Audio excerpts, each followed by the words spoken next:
অতএব এত দুশ্চিন্তার কিচ্ছু নাই, জীবনকে নিয়ে এত দুশ্চিন্তার কিচ্ছু নাই। জীবনটাকে কোরআন সুন্নাহর আলোকে এনজয় করেন। কোরআন সুন্নাহকে দিয়ে জীবনকে এনজয় করা যায়। কোরআন এবং সুন্নাহর আনুগত্যের মধ্য দিয়ে আপনি জীবনকে উপভোগ করেন, টেনশন করার দরকার নেই।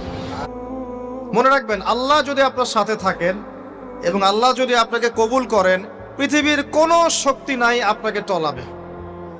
পৃথিবীর কোনো শক্তি নাই, পৃথিবীর সমস্ত শক্তি একত্রিত হয়ে আপনার চুল বাঁকা করতে পারবে না, যদি আল্লাহ আপনার সাথে থাকে।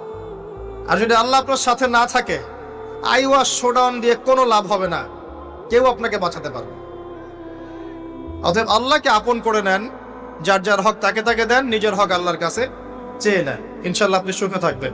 এর আগে আল্লাহ পাক একা ছিলেন, আর কিচ্ছু ছিল না। হুয়াল আউয়াল ওয়াল আখির ওয়াজ যাহির ওয়াল বাতিন ওয়া হুয়া বিকুল্লি শাইইন আলিম, সূরা হাদীদ।